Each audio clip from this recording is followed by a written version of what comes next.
Starting with you, Matt, can you tell me how you felt today's event went? I think it went really, really well. It was positive. It was a good turnout, and lots of inspiring coaches of all different backgrounds, which is good, which is great for the equality side of football. We had all different colours and creeds there, female inspiring coaches, people wanted to do it in the media, so it covered a big range of things. So I think everyone interacted well. So just a totally positive event in my opinion. And from your perspective, the people that you actually spoke to in the mentoring sessions and just generally pitch side as Terry was delivering his session, what was the sort of feeling you got from them? Were they very enthusiastic? Did they feel as though there was good opportunities within football for them? Yeah, I think a lot of them were very passionate, and that's the reason they're there. If you want to give your time and come down, you're doing it for the right reasons. And I think you have to be passionate and really want it in football, and be prepared to start at grassroots level and have all different goals and different avenues that you might want to go down. Take the advice, look at people like TC and see, ask them why they were, how they got to where they are, and just to go and learn. So I thought it went really, really, really well, and everyone seemed up for it. And now it's up to them to take what they've learned today and really kick on. And Terry, for you, obviously there was people here today gaining qualifications in safeguard and also first aid as well. How important is it to have those qualifications to get your badges to give yourself a better opportunity in terms of the coaching side of the game, and also general qualifications for other things such as admin and media as well? I think it's absolutely paramount. I think it's very difficult to get a job or to be recognised to go somewhere without having qualifications, and I think that's the way it should be. If you're qualified and you have the experience and the knowledge of what you're actually dealing with, whether it be football coaching or whether it's in other aspects of football, then that is the avenue to go down. And both of you have obviously got a lot of experience within the game. You're doing your coaching badges at the moment, you got to a certain level. Terry, you've obviously managed at Premier League level. How important is it that people of experience within the professional game come down to the grassroots for both of you, starting with you, Terry? I think it's very important. In many ways, I've been a bit remiss of me because you're working full time and you're working so hard, and it's such a 24/7 job when you're in the professional side of it. You miss events like this, and you can't always commit to them. Sure, we wear the t-shirts on match days and stuff, and that's about as much as we can possibly do.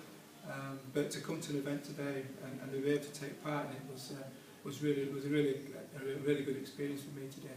And Matt, you obviously do a lot of work with Shores and Red Card as well as Kick It Out. How important do you feel these events are, especially at educational level, but also speaking to grassroots coaches and people at that level of the game? Yeah, I think it's, like TC said, it's paramount. I think knowledge is key, education. A lot of problems that can happen, Shores and Red Card, a lot of it is to do with racism, so is Kick It Out, and a lot of it comes from ignorance. People not really knowing, either not understanding different cultures, or not always, quite understanding the hurt that can come from a few words. I think also just getting out there and working with young coaches and saying, look, obviously I want to do well. I want to be a coach. I'm not going to let my colour be a barrier. Look at people like TC and say, look, they've got there. They've got there. They've been there. They've done it. So yes, there might be racism in the game, but if we all stick together, we're all unified and work hard, and there's no reason why we can't make it. But I think you've got to get out there and not use your colour as an excuse. I think the equality in football, with the FA, they're trying so hard and working hard all the time. There is still work to be done, but they're trying, and I think we've just got to embrace that and keep going. And I think events like this are just really, really important. And last couple of questions. We had representation here today from the Black and Asian Coaches Association, Colin King and Wallace Hermit. How important is it that we have organisations like that create opportunities for people from underrepresented communities? For you, Terry? Oh, I think, as I say, it's absolutely paramount that you get that. But the most important thing is the enthusiasm of the people to make the most of those initiatives and to drive them through. And as I said before about the Kick It Out campaign, it is a campaign, and it needs to be supported by everybody, and not just for people's own, if you like, selfish reasons, but for everyone in the game. I remember starting out in 1979, and it was very, very difficult then.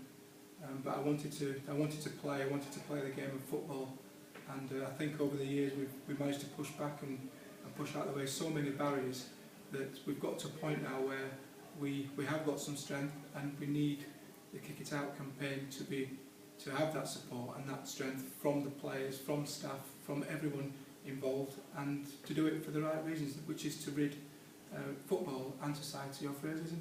And you were explaining earlier you come from the very grassroots in terms of coaching, and obviously from the playing side of the game, that's where everybody has to learn their trade. For you, how hard is it to make that transition, and what is the most important advice you can give to aspiring coaches and people to get into other channels within the game? For me, it's to be the best you can be. Not everyone, people might aspire to want to manage Manchester United, but I think it's making a difference. If you go into coaching, you're going in to try and help people to be better. And I think as long as you're making that influence and you're making that difference to people, I think that's all you can do as an individual. It is very difficult once you get into the professional side of it, and you do have to take some knocks, and you do have periods where it is difficult. But if you want to do it and you really want to achieve in coaching, then I think you have to stick with it. And as I say, we're here to push back barriers. We're here to feel like new frontiers. And one day, we can be in a sport which has zero tolerance on racism and is 100% clean of it. And lastly, Matt, for you, with your work with both campaigns, Show Us and Red Card and Kick It Out, how important are those campaigns, not just, as Terry said earlier, in terms of the T-shirts and raising awareness through badges and different materials, but in terms of getting into these communities and running events like today? Massive, because football's a great vehicle. The Premier League especially is shown all around the world.